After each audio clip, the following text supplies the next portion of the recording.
On a chilling late February afternoon in the year 1957, a college student navigates the tangled, desolate woods of Fox Chase on the rural edges of Philadelphia. The biting winter wind rattles the leafless branches overhead. Peering through the dense winter brush along Susquehanna Road, he spots a large discarded cardboard box originally designed to hold a J.C. Penney bassinet. Approaching the weathered carton, he pulls back the heavy flaps and makes a discovery that will haunt the city for over 6.5 decades.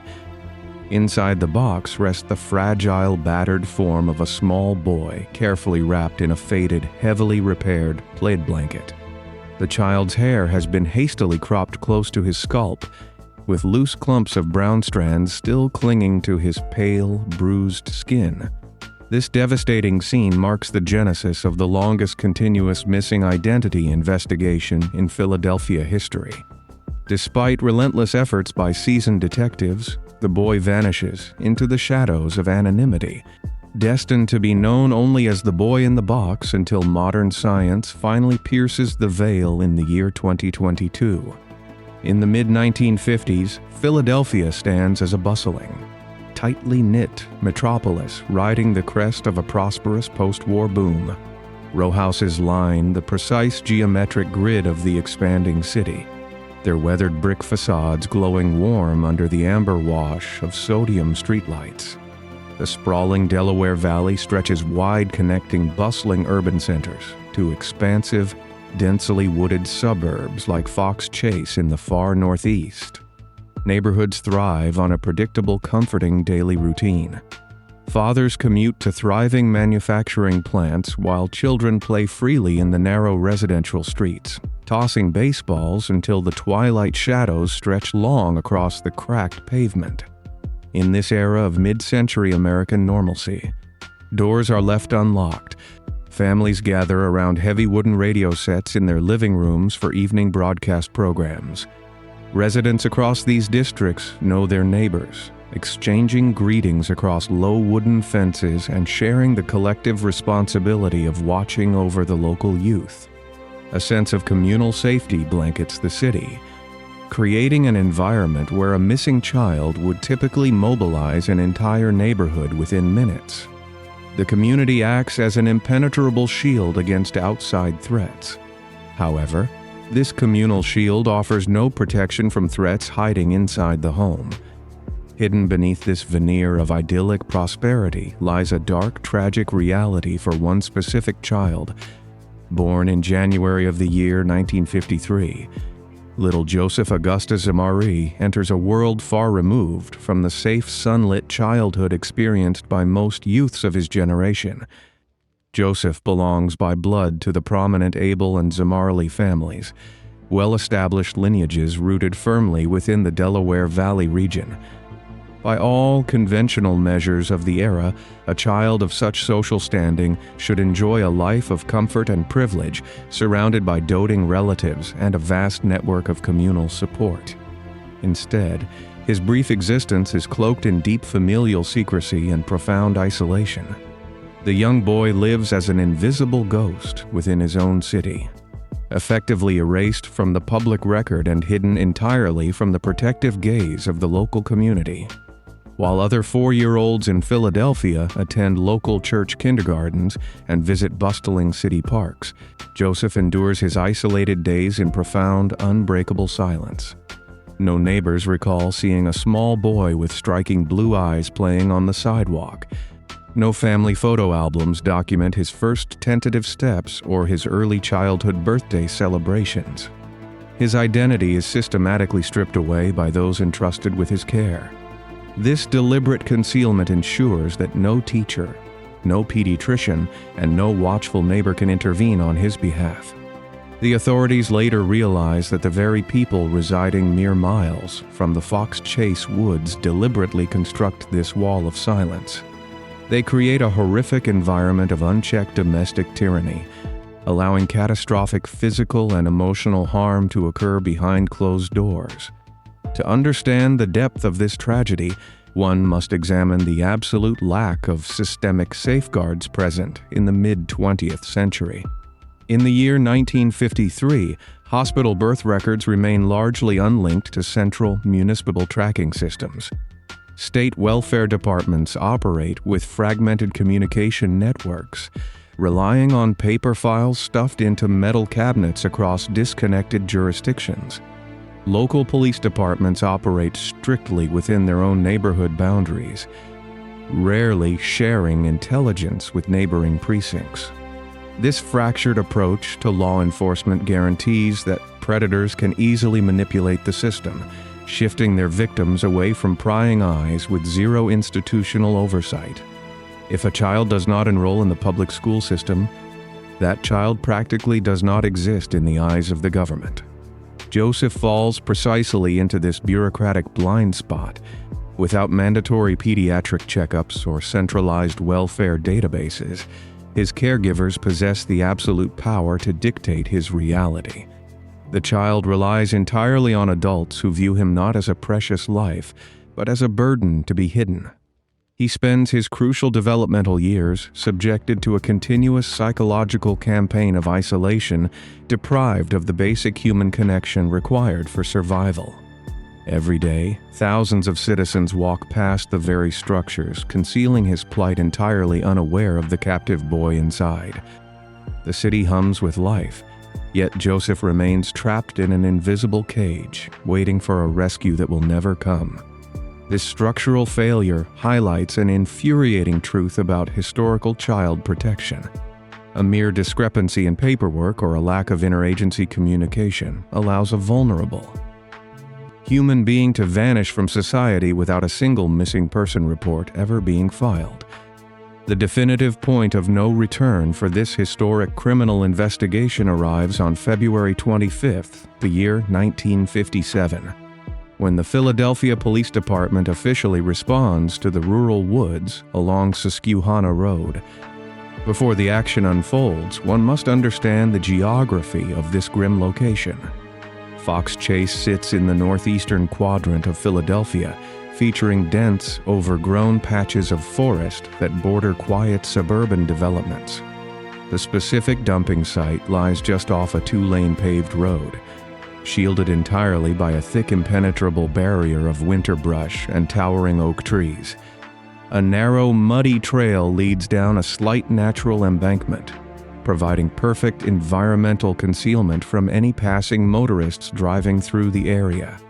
Lead investigators navigate this rugged, uneven terrain, their heavy leather uniform boots crushing dried leaves as they approach the makeshift cardboard tomb.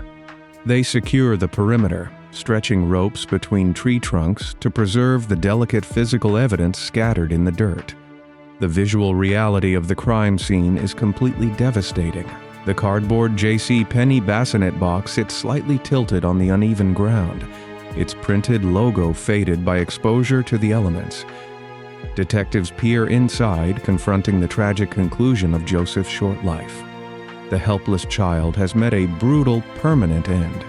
Discarded casually like household refuse in the freezing winter landscape, a profound silence falls over the veteran law enforcement officers as they process the sheer callousness of the scene.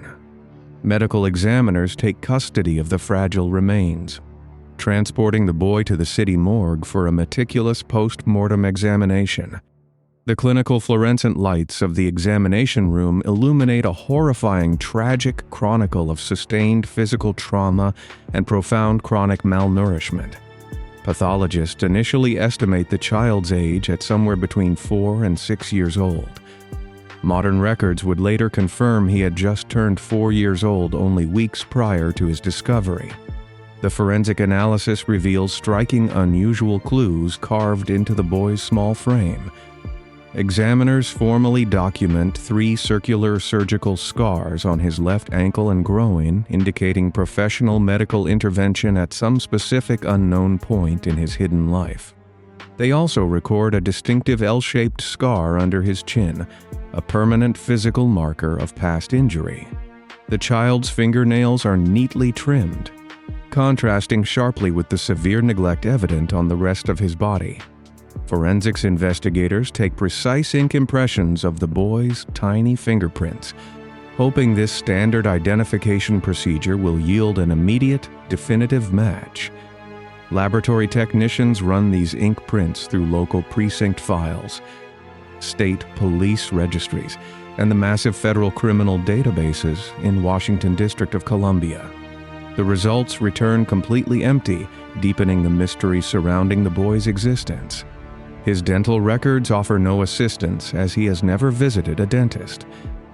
Every scientific avenue available in the year 1957 ends in a frustrating void.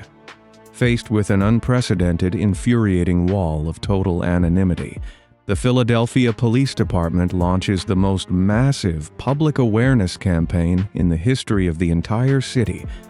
Detectives refuse to accept that a child can simply vanish without a single resident recognizing his face. They print hundreds of thousands of informational flyers displaying post-mortem photographs of the unidentified boy, strategically dressing him in regular children's clothing to soften the visual impact for the general public.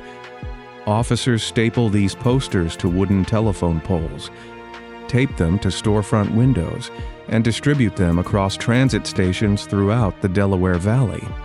In a stroke of desperate law enforcement ingenuity, the police commissioner mandates that the boy's photograph be inserted into every single utility gas bill mailed to city residents. Simultaneously, a dedicated specialized team of investigators focuses entirely on tracking the origin of the cardboard bassinet box. They painstakingly trace the specific serial numbers printed on the corrugated cardboard. The detectives follow the paper trail directly to A.J.C. Penney department store, located in Upper Darby, 15 miles west of the crime scene. Store records indicate that only 12 of these specific bassinets were sold for $2.95 each. Detectives successfully tracked down 11 of the original purchasers, but the buyer of the 12th bassinet remains entirely untraceable. Slipping effortlessly through the cracks of a cash-based local economy, despite plastering the region with images and tracing the physical evidence to its source. No family members step forward to claim the child. The deliberate silence from his community cements his tragic status. He becomes the city's saddest, most haunting secret, a lost boy abandoned by those who were legally and morally supposed to protect him. Following the initial burst of public attention in the winter of 1957, the investigation enters a grueling phase of methodical, frustrating police procedure. Detectives canvass neighborhoods block by block, knocking on thousands of heavy wooden doors across the Delaware Valley. They cross-reference municipal birth records with local school enrollments, searching for a single, missing child. The fragmented record-keeping systems of the era create an impenetrable wall of bureaucracy. A dedicated investigator from the medical examiner office, Remington Bristow, absorbs the full weight of this unresolved tragedy. He transforms his cramped, smoke-filled office into a shrine dedicated to the unknown child. Stacks of yellow-encased files cover his metal desk, documenting every failed interview and every dismissed tip. Bristow spends his days contacting distant maternity wards, tracing the unique plied blanket wrapped around the boy. He discovers that textile mills produced thousands of these exact blankets, rendering the physical evidence useless. The rigid jurisdictional boundaries of the era prevent Philadelphia detectives from accessing state welfare records in neighboring New Jersey or Delaware. This critical systemic flaw ensures that the perpetrators remain secure, shielded by the sheer incompetence of disjointed government agencies. The days bleed into weeks, leaving law enforcement officers grasping at empty shadows. The investigation marches forward day by day until the spring of the year 1960. Bristow exhausts every conventional law enforcement avenue available in his jurisdiction. Desperation pushes the veteran investigator outside standard police protocols. He secures the services of a recognized diagnostic psychic from New Jersey to walk the physical terrain of the crime scene. Before examining the claims of this individual, one must map the exact spatial geography of the area. The dense woods of the Susquehanna Road dumping site sit at the bottom of a shallow natural valley. 1.5 miles northwest of this rugged ravine stands a large, imposing stone structure. This building operates as a local foster home managed by Arthur Nicoletti and Catherine Nicoletti. The stone house occupies a sprawling, isolated plot of land, shielded from the main road by thick rows of mature evergreen trees. The New Jersey Psychic leads Bristow from the original cardboard box location through the winding suburban streets straight to the heavy iron gates of the Nicoletti property. The proximity of the foster home to the clandestine dumping site sends a chill through the investigative team. The imposing stone structure represents a perfect hidden environment for harboring an undocumented child. In the autumn of the year 1961, Bristow attends a public estate sale at the Nicoletti foster property. He navigates the sprawling lawn, observing the personal belongings scattered across folding tables. Walking past the rear facade of the main stone house, Bristow makes a staggering visual connection. He spots a J.C. Penney bassinet identical to the one sold in the Upper Darby store. Glancing toward the backyard clothesline, he observes faded plaid blankets matching the exact pattern of the shroud wrapped around the battered boy. Despite this massive physical correlation, the rigid legal framework of the 1960s paralyzes the investigation. The district attorney demands a direct confession or an eyewitness account to authorize search warrants. Circumstantial evidence fails to meet the strict judicial threshold required to compel interrogations. The system protects the property owners, citing the constitutional right against unreasonable searches. This infuriating legal loophole allows the suspects to retreat behind closed doors, immune to further police scrutiny. Bristow refuses to abandon the Nicoletti lead, dedicating the rest of his career to this single theory. He pursues this exact angle with relentless intensity until his death in the year 1993. Meanwhile, the city buries the child in a local potter field. Cemetery workers place a simple stone marker over the plot, engraving it with the words, "Heavenly Father bless this unknown boy." The daily grind of case reviews continues unbroken for decades until February of the year 2002. A woman identified in official police logs only as Martha contacts the authorities in Ohio with a horrifying narrative. She provides a chilling account detailing events from the summer of the year 1954. Martha claims her mother purchased the child from his biological parents, renaming him Jonathan. The physical layout of Martha's childhood home adds terrifying context to her claims. The house featured a dark, unfinished basement with thick concrete walls, located far below the street level. This subterranean isolation chamber masks the horrific sounds of absolute suffering inflicted upon the boy. Martha states her mother subjected the child to extreme continuous cruelty over a period of almost 3 years. The most compelling aspect of her statement involves a classified forensic detail. Martha tells detectives that the boy consumed a specific meal of baked beans just prior to his tragic demise. This specific dietary information matches the unreleased toxicology and autopsy reports locked in the Philadelphia police vault since 1957. For a brief moment, investigators believe they hold the key to solving the profound mystery. Despite the striking accuracy of the unpublicized forensic details, the justice system imposes strict evidentiary standards. Detectives dive into Martha's background, uncovering a documented history of severe psychiatric struggles. The rigid protocols of criminal prosecution demand reliable, unimpeachable witnesses. Defense attorneys could dismantle her testimony in a courtroom setting, rendering her account legally useless. The police department categorizes her statement as an unverified dead end, forced by institutional rules to abandon a plausible narrative. Prior to this frustrating dead end, in the year 1998, authorities mandate the first exhumation of the boy. Forensic technicians arrive at the potter field in the early morning hours, removing the earth above the burial vault. They transport the degraded remains to a secure laboratory to extract mitochondrial deoxyribonucleic acid.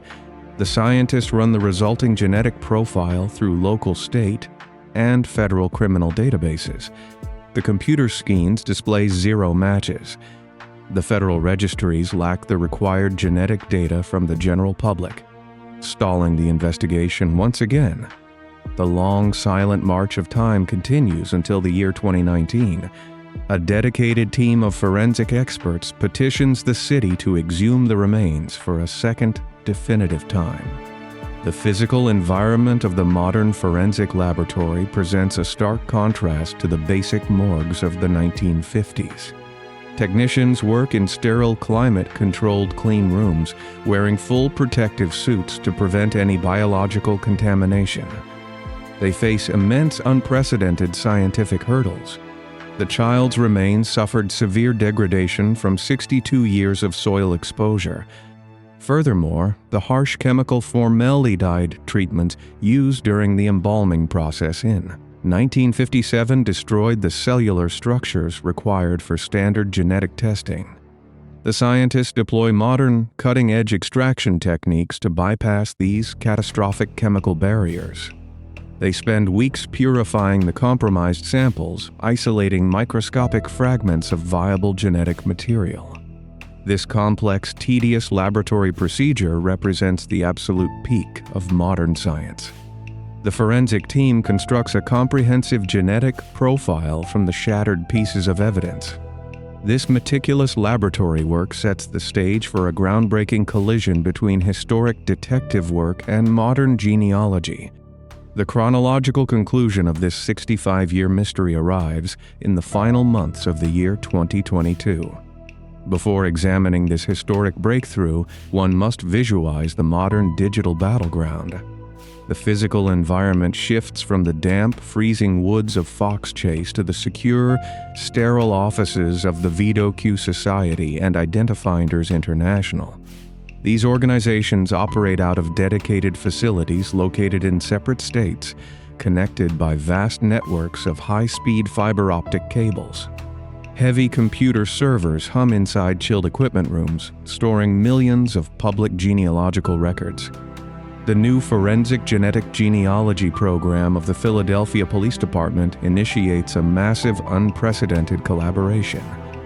Scientists take the complex genetic profile generated from the 2019 exhumation. They upload the purified genetic markers into extensive open-source ancestry databases. The digital system processes the raw data with absolute efficiency. The servers cross-reference millions of individual genetic strands, searching for the smallest familial connections. The modern technology bypasses the archaic paper filing systems of the 1950s. The machine establishes links to distant relatives scattered across the country. The digital search narrows the suspect pool from millions down to a handful of specific bloodlines. The invisible walls of the past begin to crumble. Investigators construct massive family trees on large office whiteboards, turning sterile conference rooms into command centers. They map generations of marriages, births, and property records across the entire Delaware Valley region. The genealogists face deliberate, historic roadblocks, as families in the 1950s routinely hid out of wedlock births to protect their delicate social standing. The search demands absolute scientific precision to pierce this generational deception. The scientists trace the maternal line first, watching the genetic data point toward a prominent local lineage with deep roots in the community. The investigators then pivot to the paternal markers, filtering out decades of conflicting information. A distinct pattern emerges from the complex digital noise, forming a clear path forward. The computer systems align the two separate family trees, matching the overlapping genetic sequences. The intersection points to the Abel and Zamariti families. Detectives pull the specific birth records from January of the year 1953. The fragile paper documents reveal the precise identities of the biological parents.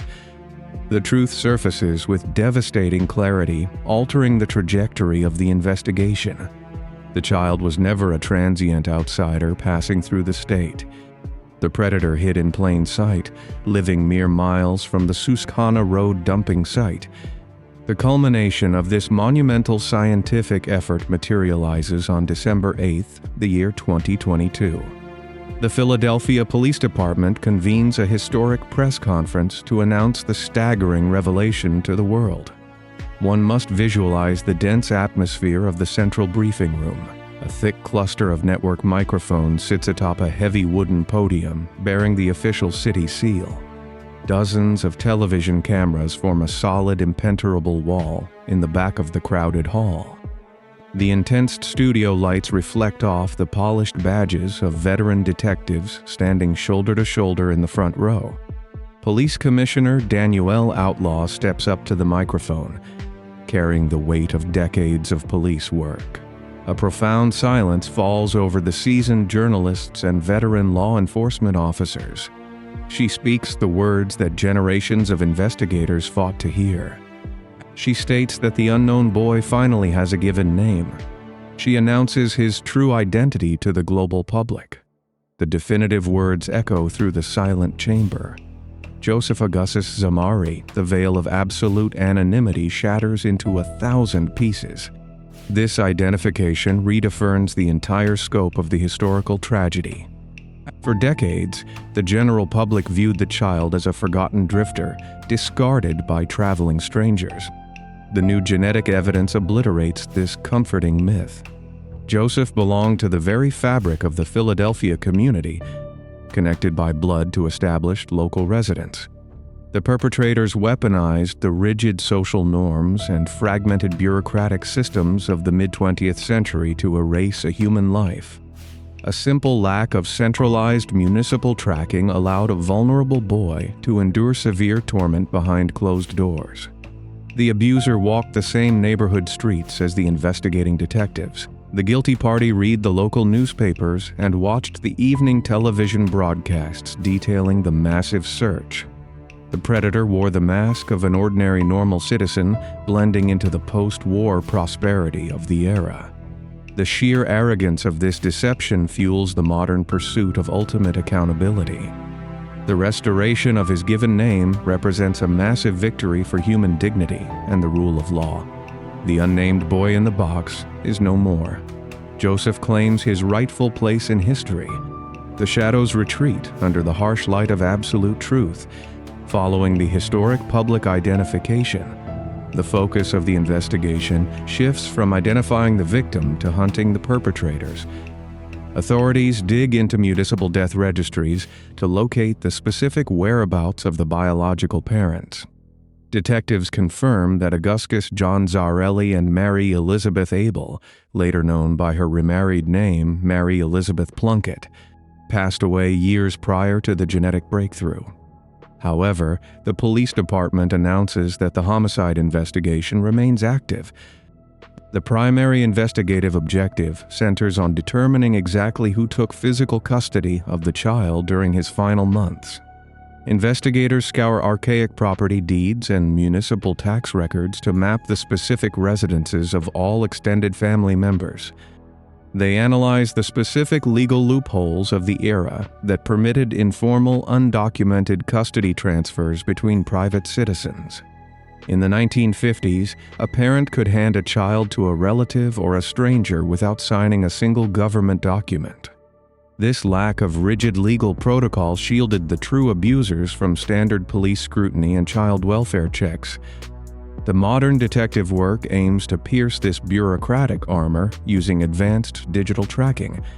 The mandate from the police commissioner is clear and uncompromising. The massive passage of time offers no amnesty for those who inflicted such profound cruelty. The hunt for the ultimate truth continues without hesitation. The architects of this tragedy will not escape the historical record. The investigative team tracks down the surviving relatives from both sides of the biological family tree. Detectives travel to quiet suburban homes across the East Coast to conduct difficult emotional interviews. The sudden knock on the door brings a complicated mix of shock and profound closure to people who never knew of Joseph's existence. The modern relatives express absolute disbelief upon learning about the hidden child in their bloodline. The generational secrecy highlights the devastating psychological impact of societal shame in the 1950s. Family elders maintained an absolute unbreakable silence to protect their pristine reputations from public scandal. This strict adherence to social status allowed a predator to manipulate the family structure with absolute impunity. The current generation must grapple with the dark, unsettling reality of their own heritage. They provide mandatory deoxyribonucleic acid samples to strengthen the legal case against the unknown caregivers. These modern descendants stand on the side of justice, offering their full cooperation to the authorities.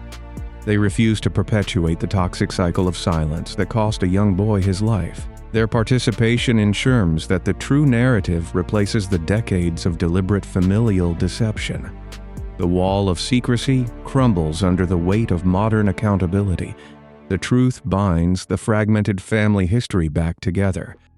The ultimate physical symbol of this long journey resides within the manicured grounds of Ivy Hill Cemetery.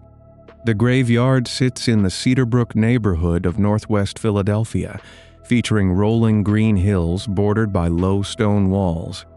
A massive canopy of ancient oak trees casts protective shadows over the neat rows of polished granite markers. For decades, a simple weathered stone marked the final resting place of the unknown child. This original burial plot served as a tragic national symbol for all unidentified victims, drawing mourners and true crime researchers from across the country. Following the massive breakthrough, cemetery officials execute an order to remove the old stone marker. Master craftsmen design and carve a solemn, permanent new monument from heavy black granite. They chisel the letters deep into the polished surface, ensuring the name will endure the harsh weather for centuries. The massive new headstone bears the true identity of the child for all visitors to see, Joseph Augustus Zabarelli. The physical geography of the gravesite transforms from a monument of mystery into an unshakable pillar of truth.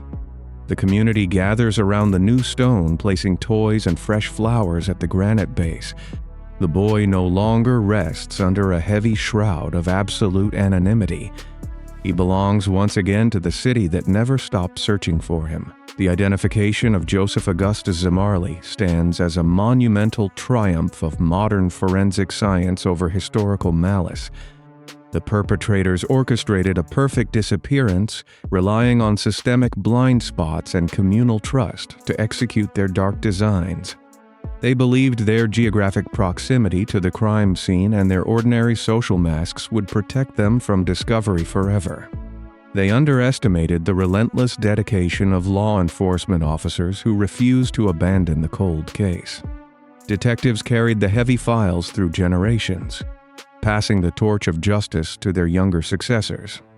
The sheer persistence of the Vido-Q Society and the genetic genealogists dismantled the arrogant deception constructed by the abusers. Although a physical courtroom trial remains permanently out of reach due to the massive passage of time, a deeper form of justice is achieved.